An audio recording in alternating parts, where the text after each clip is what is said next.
अस्सलामुअलैकुम। सलीम बुखारी शो से मैं हूँ ज़ैनब जतोई, मेरे साथ मौजूद है सलीम बुखारी साहब। अस्सलाम वालेकुम। जी वालेकुम अस्सलाम, कैसी हैं आप? मैं ठीक हूँ, आप कैसे हैं? ये ना एक दूसरे का हाल पूछना हमारी सिग्नेचर ट्यून बन गया हुआ है। बिल्कुल बिल्कुल ऐसे ही है। नाजरीन, जी। प्रोग्राम के आगाज़ में हम बात करेंगे पीटीआई में बढ़ती हुई अंदरूनी चपकलिश ने एक इस्लाहाती कानून को ज़ाती मुफादात की जंग में तब्दील कर दिया है। के पी वज़ीर आला अली अमीन गंडापुर और आतिफ खान के दरमियान जो है वो बहस हुई है मिनरल्स एंड माइंस एक्ट 2025 को लेकर, और इस पर पार्टी रहनुमाओं को बानी पीटीआई की जानिब से वारंट भी किया गया है। पीटीआई के अंदर जो डिवाइड और खला देखने में आ रहा है वो निहायत खतरनाक मंजरनामा जो है वो इख्तियार करता हुआ दिखाई दे रहा है। प्रोग्राम के दूसरे हिस्से में बात करेंगे फ्रांस की जानिब से फ़लस्तीन को चंद माह में बाज़ाब्ता रियासत तस्लीम करने किए जाने का इम्कान, हमें फ़लस्तीन तस्लीम करने की तरफ बढ़ना होगा और हम आने वाले महीनों में ऐसा करेंगे, एमेनुअल मैक्रोन की जानिब से ये कहा गया है। प्रोग्राम में इस पर बात करेंगे। प्रोग्राम के आखिरी हिस्से में बात करेंगे ट्रंप की जानिब से टैरिफ में 3 माह के लिए जो है वो स्टॉक मार्केट में 2000 पॉइंट्स का इजाफा हुआ है। 3 माह के लिए नरमी जो है वो अमेरिका की जानिब से कर दी गई है टैरिफ को लेकर। इस पर भी प्रोग्राम में बात करेंगे। बुखारी साहब, सबसे पहले तो हम देख रहे थे बहुत ज़्यादा डिवाइड जो था पीटीआई रहनुमाओं के दरमियान जो चपकलिश चल रही है। हमने कल सलमान अकरम राजा साहब की भी बात की और बैरिस्टर अली ज़फ़र साहब की भी बात की। अब अली अमीन गंडापुर और आतिफ खान के दरमियान भी जो है लफ्सी जंग छिड़ गई है मिनरल्स एंड माइंस एक्ट 2025 को लेकर। देखिए, बात हम यहाँ से शुरू करते हैं कि आज इमरान खान की जो हुकूमत ख़त्म हुई थी जी, उसके 3 साल मुकम्मल हो गए हैं। जी, हमें थोड़ा सा ये रिकॉल भी करना पड़ेगा, रिव्यू भी करना पड़ेगा कि इस 3 साल में जबकि पार्टी का हेड जो है वो जेल में है, तो पीटीआई ने as a parliamentary party senate में और कौमी असम्बली में क्या रोल अदा किया है। जी, अगर आप मुझसे फौरी तौर पर एक जुमले में इसका जवाब पूछें तो मैं ये कहूँगा कि सिवाय हाउ हू करने के उन्होंने कोई कानून साजी नहीं की है, उन्होंने कोई ढंग की रेजोल्यूशन पास नहीं की है, सिर्फ एहतजाज किया है या एजेंडे की कापियाँ फाड़ी हैं। ये है sum total of these 3 years. बिल्कुल। अब हम ये एक ऐसी पार्टी की बात कर रहे हैं जो ये दावेदार भी है और बहुत हद तक ठीक दावा भी है कि हम लार्जेस्ट पार्टी हैं जनाब 8 फरवरी 2024 के इलेक्शंस की। जो 8 फरवरी के इलेक्शन थे 2024 के, उसके जो पार्टी जेन्युइनली दावेदार है कि अक्सरियत हमारे पास थी जी, वो तो अलग बहस है ना कि कुछ सीटें जो है सुन्नी इत्तेहाद में चली गई, कुछ वहाँ चली गई, कुछ वहाँ चली गई, बट द फैक्ट रिमेंस कि जो 8 फरवरी का इलेक्शन था उसमें पीटीआई एक बड़ी जमात के तौर पे उभरी। जी, इसीलिए उसके ऊपर जिम्मेदारियाँ भी बहुत ज़्यादा थी कि वो पार्लियामेंट के दोनों ईवानों में कोई अपना अहम रोल अदा करे, जो हमें कहीं नज़र नहीं आता है। दूर दूर भी मैंने बताया, मैं चैलेंज करने के लिए तैयार हूँ कि आप मुझे बताइए कि मुल्क के अंदर कानून साजी के लिए, मुल्क के अंदर जो जमहूरी तकाज़े हैं उनको पूरा करने के लिए आपने क्या किया है। ठीक। लेकिन हम जिस तरह प्रोग्राम की मीटिंग जो होती है हमारी, उसमें गुफ्तगू कर रहे थे तो हमारे डायरेक्टर प्रोग्राम का ख्याल ये था कि पार्टी जो है अब एक हेडलेस चिकन की तरह से है। ये एक अंग्रेज़ी मुहावरा है कि आप गर्दन काटते हैं जब मुर्गे की तो वो तड़पता तड़पता इधर उधर फिर रहा होता है। आप वो ये कैफियत इसलिए यानी हमने इस इस्तिलाह का इस्तेमाल किया कि जिसके मुंह में जो आ रहा है वो कह रहा है। बानी के बिहार पर बयानात जारी करने का सिलसिला लामतनाही है, ख़त्म ही नहीं होकर दे रहा। कोई कह रहा है मुझे ये मैंडेट दे दिया, कोई कह रहा है मुझे ये मैंडेट दे दिया, कोई कह रहा है कौन मिलने जाएगा मैं तय करूंगा, कोई कह रहा है कि नहीं जनाब ये तो अदालतों ने हुक्म जारी किया है, कोई कह रहा है नहीं जी अदालतों की इंटरप्रिटेशन गलत की जा रही है।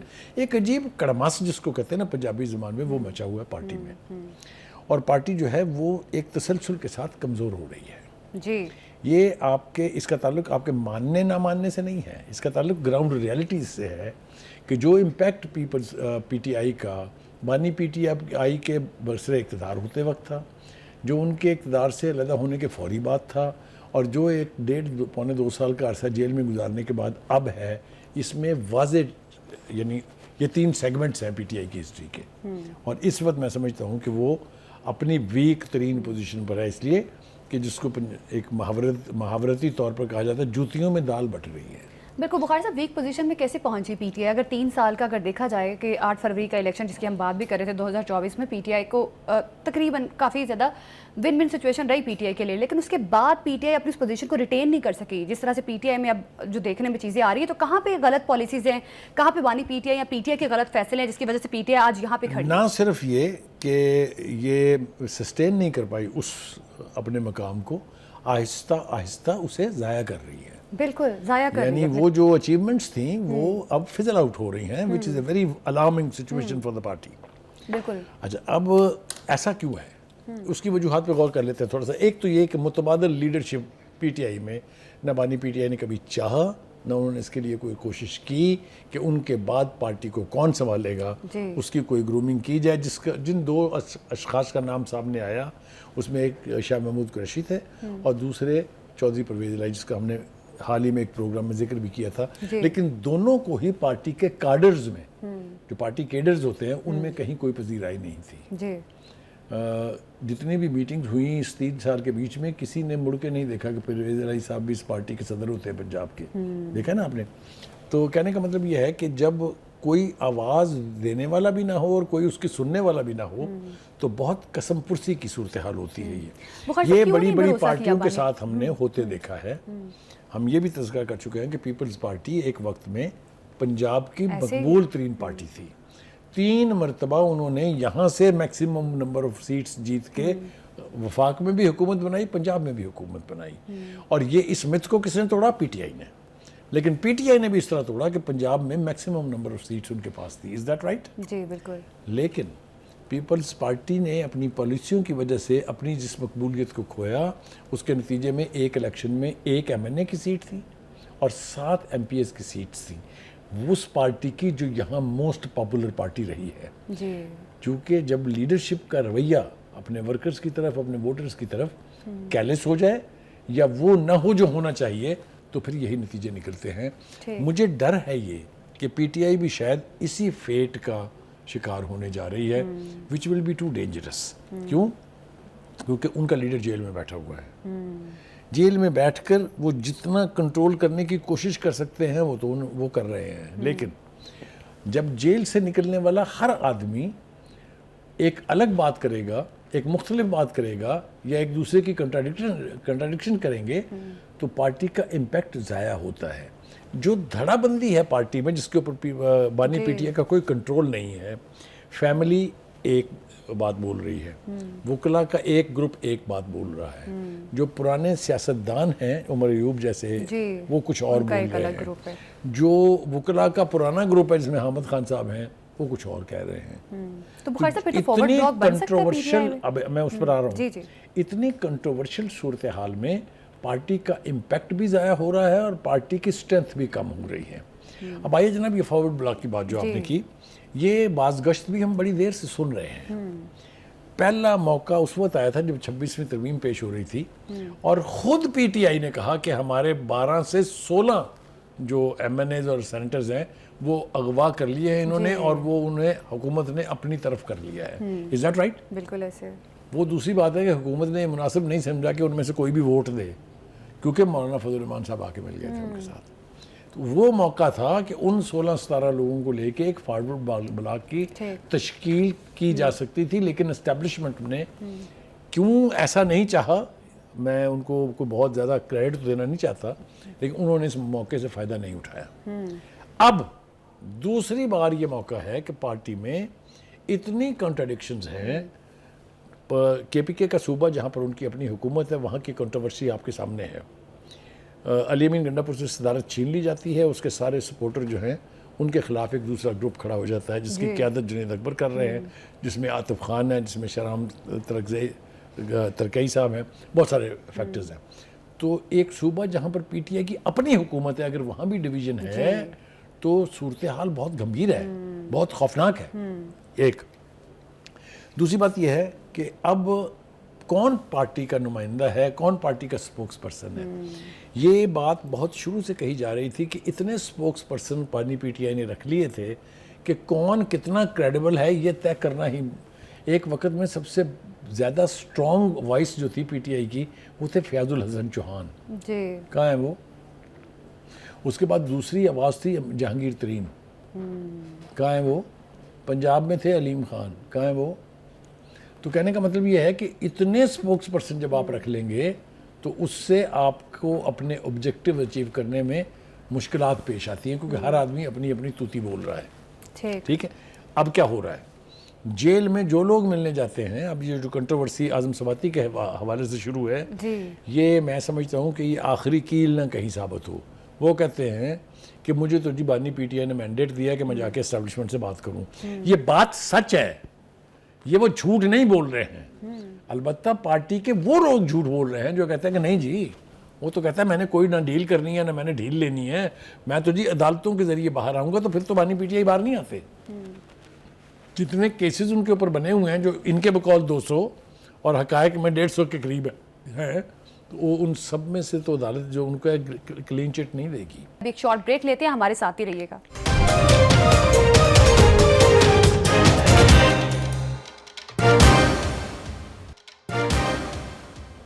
Welcome back. बुखार से बानी पीटीआई को एस्टेब्लिशमेंट से बात करने में तो कोई मसला नहीं है। जब गवर्नमेंट से भी बात हो रही थी तो बानी पीटीआई यही कहते थे कि जिनके पास पावर है यहाँ एस्टेब्लिशमेंट से बात करनी चाहिए। लेकिन यकसुई नहीं है ना पार्टी में इस पर।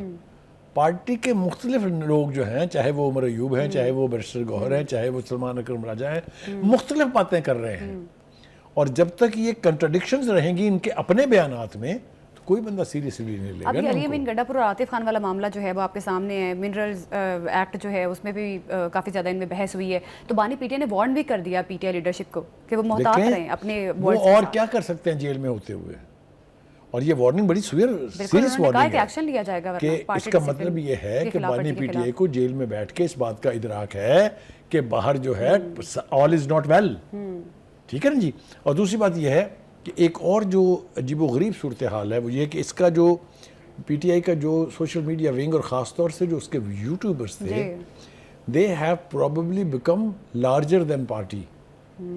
वो ऐसा तासुर भी दे रहे हैं और वो जिस तरह के बयानिए बना रहे हैं जो ना पीटीआई को सूट करते हैं ना बानी पीटीआई को सूट करते हैं। बिल्कुल। जिस तरह की गुफ्तगू इन यूट्यूबर्स के ज़रिए की जा रही है, बाहर जिस तरीके से प्रोजेक्शन पाकिस्तान की जा रही है, जिस तरीके की दास्तानें घड़ी जा रही हैं जिनको वो लोग बयानियाँ कहते हैं, उससे पीटीआई को फ़ायदा पहुंचने के बजाय नुकसान हो रहा है। और बुखारी साहब बहुत सारे यूट्यूबर्स पीटीआई का नाम लेकर फेमस भी हो रहे हैं। उनको पता है कि पीटीआई एक बड़ी पार्टी है, उसको चाहने वाले लोग बहुत सौदा ज़्यादा हैं। बेचने के लिए उन्हें एक टैग चाहिए। जी, वो जी। टैग उन्होंने उनका सौदा साथ बिक लगाया रहा है। हुआ है और हाँ। अपना माल बेच रहे हैं। मैं आपको कहना नहीं चाहता हूँ, लेकिन पीपल जो बड़े बड़े नाम हैं, आप समझ जाएंगी मेरा इशारा जिस तरफ है, वो इसमें इंटरेस्टेड नहीं है कि पीटीआई को उनकी इस बयानिए का या इस गुफ्तगू को फ़ायदा हो रहा है कि नहीं। उनका इंटरेस्ट ये है कि at the end of the day कितने डॉलर कमाए हैं उन्होंने।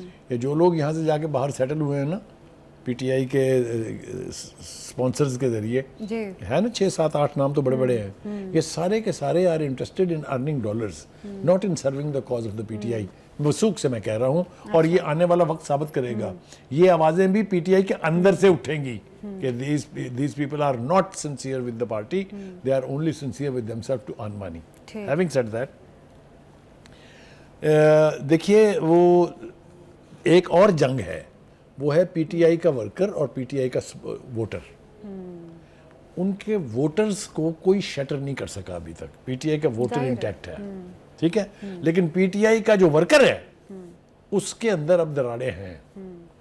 और ये मैं आपको बता दूं कि एक सियासी पार्टी जिसका वर्कर विंग जो है वो वीक हो जाए तो फिर उसके लिए प्रेशर्स विद स्टैंड करना और दूसरी पार्टियों के मुकाबले में अपनी पार्टी का दिफा करना मुश्किल हो जाता है। इसलिए कि वोटर एहतजाज के लिए बाहर नहीं निकलता कभी भी। ये हमने इस पर पहले भी बहस की है और अभी, और ये हर पार्टी के साथ है, सिर्फ पीटीआई के साथ नहीं है। तो ये भी एक तकसीम जो है, ये एक खलीज जो है वो बढ़ रही है। मेरे ख्याल से पार्टी की क़यादत को और पार्टी के बानी को दोनों को इस बात का इदराक होना चाहिए कि अगर ये सूरत हाल मज़ीद कुछ अरसा जारी रहती है, क्योंकि एक मिथ ये है कि अगर कोई लीडरशिप जो है वो जेल में है एक बड़ी पार्टी की, जूं वक्त गुजरता जाएगा उसकी हैसियत कंप्रोमाइज़ होती जाती है और वो वीक होता जाता है। ये स्ट्रेटजी दुनिया के हर मुल्क में इस्तेमाल होती है अपने सियासी मुखालफिन के खिलाफ। यहाँ भी हो रही है। आप देखिए कि जो टेरर मानी पीटीआई का उस दिन था जब उनकी हुकूमत ख़त्म की गई थी और जो उनका इम्पैक्ट आज है, उसमें ज़मीन आसमान का फ़र्क है। तो ये पार्टी की लीडरशिप की जिम्मेदारी है। पीटीआई के बानी के लिए बहुत बड़ा चैलेंज है कि वो अपनी पार्टी को बिखरने से बचाए, क्योंकि फिर किसी एस्टैब्लिशमेंट को कोई फॉरवर्ड ब्लॉक बनाने की ज़रूरत नहीं है। इसमें इतने धड़े बन जाएंगे कि इसका ना कोई इम्पैक्ट रहेगा, ना इसकी बात में कोई वजन रहेगा। बिल्कुल बुखारी साहब, ये जो मादियात वाले बिल्कुल मुतनाज़े बना रहे हैं यूट्यूबर्स, अपने बिल्कुल दुरुस्त बात अपनी ही कही है। हुकूमत में, बिल्कुल अपनी ही हुकूमत में। अच्छा बुखारी साहब, अब ये जो उमर अयूब साहब कह रहे हैं कि हुकूमत खुद कहती है कि बानी पीटीआई जो है वो माफ़ी मांग लें, इसका मतलब है कि ये सियासी केस है इसलिए माफ़ी मांगने का बानी पीटीआई को कहा जाता है। तो ये जो हुकूमत का स्टांस है इस चीज़ पे, उमर अयूब साहब की जो स्टेटमेंट है, किस तरह से देखिए देख ये रहे हैं आप? जितनी क्या बार भी ये हुकूमत की तरफ अगर से बानी कहा पीटीआई गया, माफ़ी मांग ले तो क्या रास्ता निकल मैं सकता अर्ज है करूँ पीटीआई के आपसे लिए? कि जी जी। जितनी बार भी हुकूमत ने ये कहा है, मैं गवाह हूँ कि यस कई बार हुकूमत की और जी। जो हुकूमती पार्टियां हैं उनकी तरफ से कहा गया कि अगर बानी जो है 8-9 मई के ऊपर माफ़ी मांग लें तो सूरत हाल को निकल सकती। ये झूठ है। जो मिलिट्री इस्टेब्लिशमेंट है और जो अदालतें हैं, वहाँ हुकूमती माफ़ी से कुछ नहीं होने वाला। अदालतों से जान आपकी छुटेगी जब आपके केसेस ख़त्म होंगे। और ये बात भी बानी पीटीआई के हवाले से मुतअद्दिद बार कही गई है कि मैं कोई डील या ढील नहीं लूँगा। जब ये बात सुनाई देती है तो साथ एक जुमला और भी होता है कि मैं अदालतों के ज़रिए बाहर आऊँगा। इसलिए कि उनको इस बात की यकीन दहानी है कि आपने सिर्फ माफ़ी पर आपकी जान नहीं छुटनी है। ठीक। और माफ़ी जो है वो इस हुकूमत से तो मांगने की उनको ज़रूरत नहीं है। इस हुकूमत का तो उन्होंने कुछ नहीं बिगाड़ा था। माफ़ी तो उन्होंने मांगनी है जिनका उन्होंने बिगाड़ा था, जो लेके आए थे, जिनको आंखें दिखाई, जिनको एक लंबी तफसील शुरू हो जाएगी। तो उनके साथ माफ़ी का ताल्लुक उनसे है, माफ़ी का ताल्लुक हुकूमत से नहीं है। बिल्कुल। तो अब देखना ये है कि बानी पीटीआई क्या स्ट्रेटजी अच्छा अपनाते बुखारी हैं। साहब, ये आपकी दुरुस्त बात है। बानी पीटीआई से मुलाकातों के हवाले से जो एक नया तनाज़ा छिड़ा हुआ है पीटीआई के अंदर ही, सलमान अकरम राजा को इस्लामाबाद हाई कोर्ट की जानिब से इख्तियार दिया गया था कि वो जो नाम देंगे उन्हीं नामों के तहत जो है वो बानी पीटीआई से मिलने दिया जाएगा। लेकिन सलमान अकरम राजा को भी मिलने नहीं दिया जा रहा, और ना ही पीटीआई की लीडरशिप जो है वो जो नाम वो नहीं देते उनको मिलने दिया जाता है। एक तो दफा ये जो मैं- एक खलल आ रहा है एक बार मुलाकातों फिर में, मैं- इसके पीछे कौन है? पहले भी मैंने आपके इस सवाल का जवाब देने की कोशिश की थी, बड़ी तफसील से दिया था। एक बार फिर मैं, बट लास्ट टाइम, मैं कह रही हूँ इसके पीछे कौन है? लास्ट टाइम क्यों किया जा रहा है यही ऐसा? बताने लगा हूँ ना आपको। पहली बात तो ये याद रखें कि जेल का जो कैदी होता है उसको बताया जाता है कि बाहर कौन कौन मिलने आया है। ऐसे ही है। ये है वो लिस्ट बिल्कुल कि ये बंदे बाहर खड़े हैं। ठीक है, लेकिन अब इस्लामाबाद ये हाई हक कोर्ट- जो है जेल मैनुअल के तहत उस कैदी का है कि वो टिक करे किससे मिलना है, उसने किससे नहीं मिलना है। वही बंदा अंदर जाता है जिसको उसने टिक किया हुआ है। क्योंकि अगर उसने टिक ना किया हो, मिसाल के तौर पे सलमान अकरम राजा ने एक पूछा, सवाल खड़ा किया कि ये आजम सवाती साहब कैसे मिलाए जी। बिल्कुल। तो अगर बानी पीटीआई उनसे ना मिलना चाहते तो फिर कैसे मुलाकात तो होगी? इस्लामाबाद हाई कोर्ट का फैसला फिर कहाँ स्टैंड करता है? जिन्होंने कहा था कि सलमान अकरम राजा ही लिस्ट प्रोवाइड करेंगे, उसी लिस्ट के थ्रू देखिए लोग जाएंगे। नहीं, उस उनको कोर्ट तो का ये इख्तियार फैसले की अदालत ने स्पिरिट दिए। ये है कि पार्टी की तरफ से एक लिस्ट दी जाएगी और बाकी जेल मैनुअल के तहत कैदी तय करेगा उसने किससे मिलना है। मेरे ख्याल से इसको कंट्रोवर्शियल बनाया जा रहा है। ये इतना कंट्रोवर्शियल नहीं है, क्योंकि जेल में कोई शख्स बानी से नहीं मिल सकता जिससे बानी मिलना ना चाहते हो। यही तासुर देने की कोशिश की उन्होंने जब बाबर रहमान मिले, यही तासुर देने की कोशिश की जब आज़म सवाती मिले। असल में ये उनकी ईगो का मसला है। सलमान अकरम राजा बहुत ईगोइस्टिक आदमी है। जो आदमी आंखें नीचे करके बात करे ना वो इंट्रोवर्ट होता है। और यानी मैं ज़्यादा आगे जाना नहीं चाहता हूँ। वो अपनी ज़ात को बड़ा करने के लिए कि मेरे पास इख्तियार है कि कौन बानी को मिलेगा, इसकी मुखालफत तो उनकी बहनों ने भी की है। उनके घर वालों की तरफ से भी इसकी मुखालफत की गई है कि तो भाई तुम बहनों को कौन भी हो। तो नहीं मिलने दिया जा रहा। वही ना, वो इसलिए नहीं कि वो उसमें नाम भेजेंगे नहीं तो मिलेंगे कैसे। ठीक। तो कहने का मतलब ये है कि कंट्रोवर्शियल बना के बानी के लिए मुश्किलात पैदा की जा रही हैं। अल्टीमेटली क्या हुआ, जब ये कंट्रोवर्सी अपने अरूज को पहुंची तो आज क्या हुआ है, आज उन्होंने अदालत का ऑर्डर लेने से इनकार कर दिया है। उन्होंने कहा नहीं आप thank you very much, good knowing you, आप कह दें जाके जी कि हम नहीं मिलने दे रहे। तो ये जो मुलाकातों का जो एपिसोड है, ये मुलाकातों की जो कंट्रोवर्सी है, इसके ऊपर भी बानी को कंट्रोल करना होगा। अगर ना किया बिल्कुल, गया भाई साहब। तो ये जो पार्टी सेक्रेटरी बना हुआ है डेला जेल, ये इसमें मुश्किलात आएंगी उनको लोगों बुखारी को साहब, अब मिलने इतनी से। ग्रुप बंदियां बन चुकी हैं और पीटीआई का अगर 3 साल पहले कंपैरिजन किया जाए और आज किया जाए, जिस किस्म की कमजोरी पीटीआई की अब देखने में आई है, पीटीआई की लीडरशिप इतनी कमजोर हो चुकी है जिसकी वजह से पाकिस्तान तहरीक इंसाफ जो है कमजोर तरीन जमात जो है वो Absolutely, आप बिल्कुल ठीक उभर कह कर रही सामने हैं। आ रही, सिर्फ पीटीआई लीडरशिप के गलत फैसलों की वजह से। तो बानी पीटीआई तो तब फैसला लें जब उन्हें बाहर से जाकर कोई सही दुरुस्त पिक्चर Correct. दिखाई जा जब तक सके। उनको एक्चुअल पिक्चर नहीं दिखाई जाएगी, जब तक उनको हर जाने वाला बंदा जो है वो रोजी पिक्चर पेश करता रहेगा, ना बानी सही फैसले कर पाएंगे और ना ही पार्टी का क्योंकि शेर अफजल मरवत साहब भी यही चीज़ कह रहे हैं कि बानी पीटीआई के अंदर ये कल्चर बन चुका है, किसी को गंदा करना हो तो एस्टेब्लिशमेंट का बंदा जो है वो ये जाहिर करना शुरू कर मेरी देते ख्वाहिश हैं। तो थी कि आज शेर अफजल मरवत के ऊपर जरा बिल्कुल, तफसील अब से हम हमारे बात पास करते, बिल्कुल क्योंकि जो कुछ उसने कहा है उसमें 2-3 बातें बहुत अहम हैं। एक तो ये कि जी आपने वो बता दी कि वो कहते हैं कि जिस आदमी को गंदा करना हो उसको एस्टेब्लिशमेंट का आदमी कह दिया जाता है, लेकिन वो इसके अलावा भी उन्होंने बहुत अहम बातें की। उसने कहा एक ख़ास ग्रोह है जिसने बानी पीटीआई को अपने हिसार में लिया हुआ है, that's a very important thing he has said. फिर उसके बाद कहते हैं सलमान अकरम राजा ने बैरिस्टर गौहर को साथ बिठाकर उनकी तस्दीक की। अब आप देखें ना, चेयरमैन है ना जाहिर है। Barrister Gauhar is chairman of the party. अगर ये इतनी कंट्रोवर्शियल बातें हो रही हैं, पहले बहनें नहीं गई तो सलमान अकरम राजा साहब खुद जाके मुलाकात कर रहे हैं। देखें ना किस किस्म की बातें जो हैं वो की जा रही हैं। मेरे ख्याल से the onus is on the बानी लगता है पीटीआई। शेर अफजल मरवत भी पार्टी से निकाले जाने का दुख जो है वो इस तरह से इजहार कर रहे हैं अपने जुमलों के जरिए कि पार्टी में उसने ये हो रहा है धमकी या दी पार्टी थी। को, हाँ तो धमकी दी याद है थी, उसने इसी वजह धमकी से तो दी थी निकाले गए हैं कि फिर शेर अफजल मरवत। फिर मैं बोलूंगा तो बोलोगे कि बोलता है, तो भाई बोल रहे हैं। बिल्कुल, अपनी पार्टी पॉलिसी की मुखालिफत के बाद अब जिस तरह से उनका रवैया है वो सबके सामने है। पीटीआई के लिए जो चैलेंजेस है वो मजीद बढ़ते हुए जा रहे हैं। पीटीआई के पास क्या रास्ता है, अंदरूनी रास्ता जो है पीटीआई के पास क्या है, क्या ऑप्शंस पीटीआई अवेल कर सकते हैं, क्योंकि पिछले 3 साल में पीटीआई ने अपना काफ़ी ज़्यादा लॉस किया है। अभी एक शॉर्ट ब्रेक लेते हैं, हमारे साथ ही रहिएगा।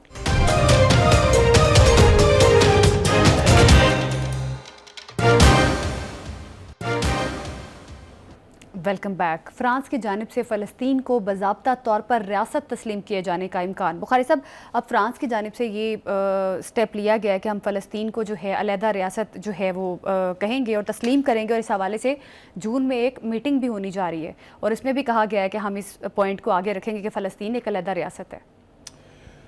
देखिए, पहली बात तो ये मेरे ख्याल से हमें कोशिश करनी चाहिए कि हम यूरोप का, अमेरिका और ख़ास तौर से यूरोप का जो मुनाफिकाना रवैया है उसकी थोड़ी सी तफसील जो है वो अपने नाज़रीन के साथ शेयर करें हम। जी, देखिए, फ्रांस के सदर को ये बयान क्यों देना पड़ा, उसकी बुनियादी वजह यह है कि 60 लाख मुसलमान बसते हैं फ्रांस में। जी, तो मेरे नज़दीक इस बयान की बुनियादी हैसियत ये है कि वहाँ की लोकल पॉपुलेशन जो है, जो इतने मुसलमान इतनी बड़ी तादाद में वहाँ रहते हैं, उनके जज्बात को ठंडा करने के लिए ये उनके लिए एक लुकमा है। अच्छा, क्यों मैं ये क्यों कह रहा हूँ कि भाई 50,000 से ज़्यादा लोग हलाक कर दिए, शहीद कर दिए इसराइल ने। 2 लाख के करीब लोग जख्मी होकर बच्चों समेत और औरतों से समेत जमी बोस हो गए। किधर था फ्रांस तब? कौन सी कोशिश की फ्रांस ने जंगबंदी कराने की? तो ये मैं समझता हूँ कि टोटल मुनाफकत पर मबनी रवैया है, क्योंकि कई महीनों से इसकी बात हो रही है। जी, ये अभी ताज़ा बात नहीं की है उन्होंने। बिल्कुल। तो तस्लीम कर क्यों नहीं लिया? हमें तो ये बताया जा रहा है जी कि 150 के करीब ममालिक जो हैं वो फ़लस्तीनी रियासत को तस्लीम कर चुके हैं। तो जब 150 लोगों ने तस्लीम कर लिया तो आपने क्यों नहीं किया? और अगर आप करना चाह रहे हैं तो फिर इसके हवाले से वहाँ जो जंग हो रही थी उसमें आपने खामोशी क्यों इख्तियार की बिल्कुल, क्या रखी? एकदम आप अमेरिका और नेतन्याहू के तरफदार कैसे बन गए? तो ये जो मुनाफिकाना रवैया है, मैं तो इसको कंडेम करूँगा। मेरा ख्याल ये है कि ये सिर्फ लफाजी है, इसमें कहीं सीरियसनेस मुझे दिखाई नहीं देती है। और मैं इनका रोना तो जो रो रहा हूँ वो तो सबके सामने है, लेकिन मैं अपनों का भी तो रोना रोता रहता हूँ ना, कि हमारी मुसलमान लीडरशिप जो है वो कहाँ छुपी हुई है। जी, वो कौन सी बेहयाई और बेहिसी की नींद सो रहे हैं। आप देख रहे हैं क्या हाल हो गया है गजा का, क्या हाल वो करना चाह रहे हैं मगरबी किनारे का। किस तरीके से वहाँ के जो गुंडे हैं इसराइल के, जिनको ला के बस्तियों में बसाया गया यहूदियों को, वो किस तरह वहाँ की ख़वातीन की बेहुरमती कर रहे हैं, बच्चों को शहीद कर रहे हैं, जवानों के घरों को आग लगा रहे हैं। ये सब मंजरनामा किसको दिखाई नहीं देता? सॉरी, किसी यूरोप के लीडर ने किया तज़किरा कभी इसका? कहा कि इसराइल जो है वो बेगैरती कर रहा है, इसराइल जो है वो इंसानी मुजरिम है। बस कंडेम करते हैं, लेकिन अमली तौर पे कुछ नहीं इसके किया। बरअक्स मैं आपको बताता हूँ अमल क्या है उनका। जी, इंटरनेशनल कोर्ट ऑफ जस्टिस ने नेतन्याहू को मुजरम करार दिया है जेनोसाइड का, इंसानी नस्ल कुशी का, और वारंट गिरफ्तारी जारी किए हुए हैं, जिसका मतलब यह है कि जितने अरकान मेंबर हैं उस कोर्ट के, जो विच आर मोर देन 150, उन ममालिक में वो जब भी जाएंगे गिरफ्तार कर लिए जाएंगे। लेकिन हुआ क्या है, हंगरी जिस इतना सा मुल्क है, इतनी सी टके की औकात है उसकी, उसके सदर ने नेतन्याहू को दौरा करने की दावत दी जी। और उनका बाकायदा इस्तकबाल किया अराइवल के ऊपर। ये है मुनाफिकत यूरोप की, ये है असल हकीकत यूरोप की। इसी तरीके से एक दफ़ा नेतन्याहू को मिल चुके ट्रंप इलेक्शन से पहले और 2 मरतबा मिल चुके हैं उनसे हल्फ उठाने के बाद as president of the United States. ये मुनाफिकत नहीं है आप, बल्कि ट्रंप ने तो यहाँ तक फैसला कर लिया कि वो मेंबरशिप छोड़ देंगे उसकी international criminal court of justice की।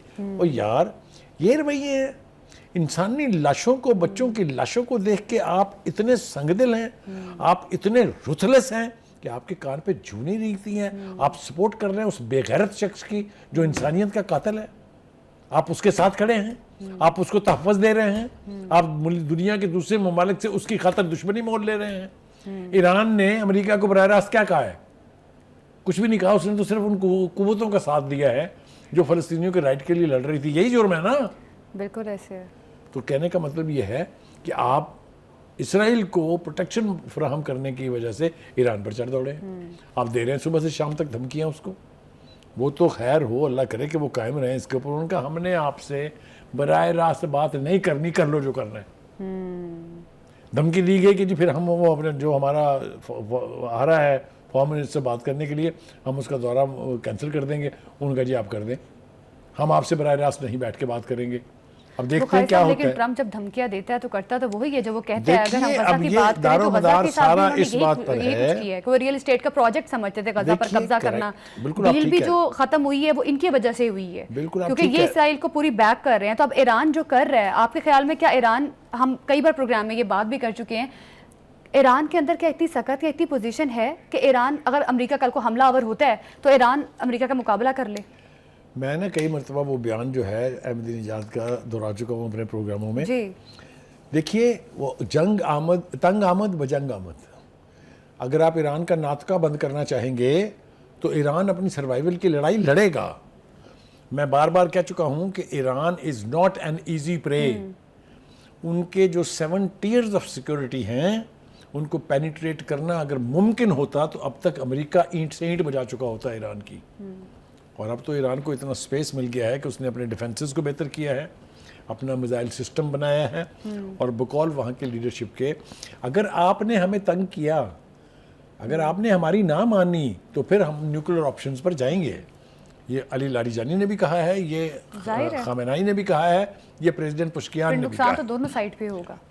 तो कहने का मतलब ये है कि ये नहीं है कि ट्रंप की धमकियों से ईरान सिमट के बैठ जाएगा और कहेगा आओ मुझे मार लो। ऐसा नहीं होगा, ऐसा नहीं होना चाहिए। बुखारी साहब, ट्रंप का वो फिर वो बयानिया कहाँ स्टैंड करता है? ट्रंप साहब जो कहते रहे कि हम आएंगे तो हम जंग बंदियाँ करवाएंगे, यूक्रेन रशिया वॉर की जंग बंदी, फिर उधर गजा के हवाले से उन्होंने कहा कि मैं जंग बंदी करवाऊंगा। अब ईरान के साथ मुझे तो लग रहा है जब से वो आए वो जंगे ही छेड़ रहे हैं, जंग कौन बंदी तो सी कम ही बात हुई है। पर वो पीछे नहीं गए हैं? आपको मैं अगर उनके सारे बयानात बताऊं और उनके जितने एग्जेक्टिव ऑर्डर्स थे, किस किस पर वो वापस नहीं गए हैं। बहुत सारे एग्जेक्टिव क्या ऑर्डर्स वो थे, इसको लेकिन सियासी काफी मरकज वापस नहीं बना रहे थे गजा को? क्या उन्होंने बाद में नहीं कहा कि नहीं मैंने तो ऐसा कहा ही नहीं था? तो कहने का मतलब ये है कि धमकियां देने के बावजूद अगर आप एक्ट नहीं करते हैं उनके ऊपर, तो ये आपकी कमजोरी है, ताकत नहीं है। बुखारी साहब, फिर वो जिस तरह से कहते थे गजा के लोगों को कहीं और ट्रांसफ़र कर दिया। अब इंडोनेशिया वाली अगर हम देखें कि इंडोनेशियन सदर ने भी कहा है कि जंग से मुतासरा फ़लस्तीनियों को आर्जी पनाह देने के लिए वो राजी हैं। तो देखिए, वो ट्रंप की, ये ट्रंप वाली बात हुई, ट्रंप तो यही वो चाहते बात थे। कर रहे हैं उन 1000 आदमियों की जो जख्मी हैं। हम भी तो लेके आए थे ना, हम भी जख्मी बच्चों, औरतों और लोगों को लेके आए हैं वहाँ से। यहाँ हमारे अस्पतालों में उनके इलाज हो रहे हैं। हमने वहाँ के जो स्टूडेंट्स थे जिनकी पढ़ाइयाँ मुतासर हुई हैं, उनको दाखिले दिए हैं यहाँ पर, मेडिकल प्रोफेशन में पढ़ रहे हैं लोग। तो ये तो एक हेल्दी एक्टिविटी है ना। लेकिन वो जो है कि फ़लस्तीनियों को निकाल दो यहाँ से और धक्का दे दो दूसरे मुल्कों में, ये वो नहीं है। तो कहने का मतलब ये है कि ये ख्वाहिशात, कहते हैं ना कि हज़ारों ख्वाहिशें ऐसी कि हर ख्वाहिश पे दम निकले। ये अगर इसराइल की लीडरशिप की ख्वाहिश का जहाँ तक ताल्लुक है, वो तो they don't want to see any Palestinian on the face of this earth, but should that be? Bukhari साहब, क्या ट्रंप को इस चीज़ का इदराक है कि ये मुज़ाकरात ईरान और अमेरिका के दरमियान होने जा रहे हैं, इन मुज़ाकरात का कोई नतीजा नहीं निकलेगा? जिस तरह से ट्रंप ने भी ये बात भी की है कि ईरान के साथ जौहरी मुज़ाकरात आगे ना बढ़े तो फौजी कार्रवाई इसराइली क़यादत में होगी। इसका मतलब है कि ट्रंप ने पूरा मंसूबा बना लिए। ट्रंप के हवाले से इस बारे में कोई शुबा नहीं होना चाहिए कि वो आंखें बंद करके नेतन्याहू और इसराइल के साथ खड़ा है। इसमें तो कोई शक नहीं। इसमें हमें ना कोई शुबा होना चाहिए, ना कोई शुबा है। लेकिन डज दैट मीन कि वो जिसको चाहेंगे सफाई हस्ती से मिटा देंगे? ये धमकियां हमें भी मिल चुकी हैं कि अब ईरान की बारी है, उसके बाद पाकिस्तान की बारी है। जी हमें भी कहा गया था कि न्यूक्लियर प्रोग्राम बंद कर दें वरना हम आपको स्टोन एज में भेज देंगे। हमारी लीडरशिप ने मानी, वो बना ना न्यूक्लियर प्रोग्राम, बना ना एटम बम, क्या हुआ? We are surviving. सो जो लोग जो हैं वो एक कौम हों और फैसला कर लेंगे हमने ये करना है, तो दुनिया की कोई ताकत जो है उनको उससे रोक नहीं सकती। मेरे ख्याल से कीदड़ भपकियां देते रहेंगे ट्रंप साहब।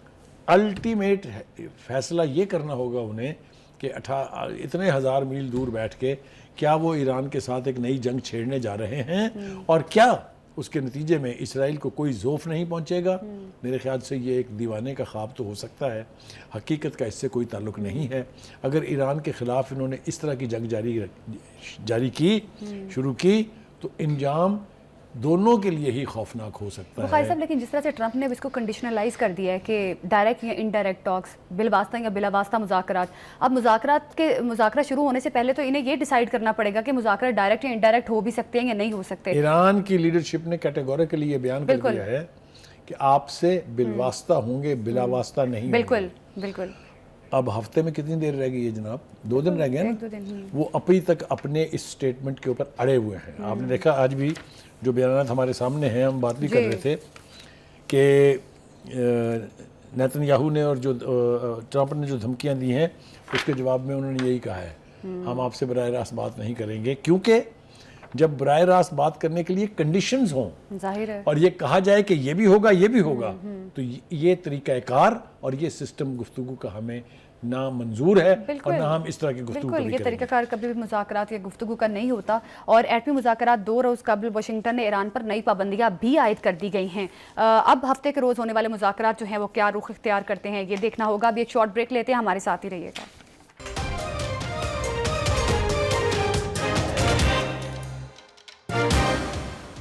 अमेरिकी सदर डोनाल्ड ट्रंप ने चीन के अलावा दीगर ममालिक पर 90 जो है दिन का टैरिफ में नरमी का ऐलान कर दिया है। बुखारी साहब, अब चीन के अलावा दीगर ममालिक पर तो ट्रंप की जानिब से 90 दिन की नरमी का ऐलान किया गया है, तो किस तरह से आप इसको देखते हैं? ट्रंप ने एक बड़ा यू टर्न लिया है इस पर। देखिए, मैं पिछले सेगमेंट में भी हम बात कर रहे थे कि Trump is going back on his decisions. बहुत सारे एग्जीक्यूटिव ऑर्डर्स जो हैं वो कुछ तो अदालतों ने तलछट कर दिए हैं और कुछ खुद वो उसके ऊपर वापस जा रहे हैं। इसी तरीके से ये जो टैरिफ की इम्प्लीमेंटेशन का मामला था, इसको 90 दिन के लिए सस्पेंड करना इज ए बिग डिसीजन, बड़ी बात है। लेकिन with one exception and that is China. असल जो ये ट्रेड वॉर है ये बुनियादी तौर पर it's between America and China, ठीक है जी। और उसकी वजह क्या है? जो चीज़ 50 रुपए की अमेरिका में कॉस्ट कर रही है वो चाइना वहाँ 15 रुपए की बेच रहा है और उस 15 रुपए में से भी 5 रुपए मुनाफा कमा रहा है। तो कंपटीशन तो कोई है ही नहीं। इससे बचने के लिए ये सारी वारदात है। लेकिन जब चीन से ये सस्ती चीज़ें नहीं जाएंगी तो वहाँ के लोग वो महंगी चीज़ें खरीदेंगे जिसकी कॉस्ट ऑफ प्रोडक्शन ही ज़्यादा है। तो मतलब क्या हुआ? मतलब ये हुआ कि वहाँ महंगाई बढ़ेगी जी। तो कोई भी सदर जो है क्या वो अफोर्ड कर सकता है कि उसकी नाक के नीचे उसकी पॉलिसियों की वजह से महंगाई जो है वो नए आसमान पे चढ़ जाए? एक तो ये देखना होगा। बाकी अभी असल खुशी की बात मेरे लिए ये है कि चाइना भी आगे से खड़ा हो गया है। उसने कहा hell with America and hell with Trump. ऐसी कि तैसी आपने इतने फीसद लगाया, हम आपके ऊपर इतने फीसद लगाएंगे। वो आप तफसील बता सकते हैं? बिल्कुल, चाइना ने लगाया तो है बुखारी साहब टैरिफ। चाइना ने भी बढ़ाया था लेकिन उसके बाद फिर अमेरिका ने बढ़ाकर 125% कर दिया। तो अब चाइना की जानिब से जो स्टेप्स लिए जा रहे हैं, क्या लगता है ये इनफ है? देखिए, मैंने आपसे कहा कि मुझे उसकी लीडरशिप के रवैये से ये लगता है कि they have decided to stand up against Trump and United States. मुझे अभी तक कुछ याद नहीं है कि इस मॉडर्न वर्ल्ड के अंदर चाइना ने किसी जंग में दिफाई पॉलिसी इख्तियार की हो और हारा हो। ये तो एग्रेसिव पॉलिसी है। बिल्कुल। तो मुझे नहीं लगता कि चाइना, क्योंकि चाइना कैन सस्टेन, उसकी इकोनॉमी का साइज देखें आप, दुनिया में सबसे बड़ी इकोनॉमी है उसकी। उसके पास दुनिया की सबसे बड़ी लेबर फोर्स है, उसकी दुनिया में सबसे कम प्रोडक्शन कॉस्ट है। अब आप देखें सीपैक क्या है? सीपैक ये है कि अगर खर्चा कम आएगा उनको चीज़ों को दुनिया भर में पहुंचाने से तो वो और सस्ती होंगी। तो कहने का मतलब ये है कि अमेरिका चाइना का इस लिहाज से मुकाबला कर पाएगा कि नहीं, क्योंकि थर्ड वर्ल्ड हो या दूसरी डेवलपिंग कंट्रीज हों अक्रॉस द ग्लोब, वो सारी कौन नहीं चाहेगा कि अच्छी और सस्ती चीज़ें उनको मिले। तो चाइना मेरा ख्याल है will take this fight to the hilt, आखिर तक लेके जाएगा। बिल्कुल। क्या नतीजा निकलता है तो वो बहरहाल देखना होगा। दूसरी तरफ हम देख रहे हैं कि पाकिस्तान जो है, जी हमारी भी ख्वाहिश ये है कि हमारे साथ भी कोई बेहतर सलूक करें आप। इसलिए आपने देखा कि हमारे यहाँ मुझे तासुर मिल रहा है कि हमने कोई टैरिफ अभी नाफिज नहीं किया है अमेरिका के ऊपर, जी और हमारा डेलीगेशन वहाँ जा रहा है। हम तवक्को कर रहे हैं कि ट्रंप जो है वो हमारे साथ कोई बेहतर रवैया इख्तियार करेगा। अल्टीमेटली क्या होता है वो तो देखने वाली बात है, लेकिन इस 90 दिन के सस्पेंशन जो है इसकी इम्प्लीमेंटेशन की, उसने दुनिया भर की स्टॉक मार्केट जो है उनके ऊपर पॉजिटिव इम्पैक्ट जो है बिल्कुल वो आया है। 2000 पॉइंट्स का इजाफा हुआ है। करेक्ट। पाकिस्तान की इकोनॉमी मतलब हर स्टॉक एक्सचेंज स्टॉक जो है मार्केट में जो क्रैश कर गई थी उसमें बेहतरी आई है। तो एक तो ये सूरत हाल है।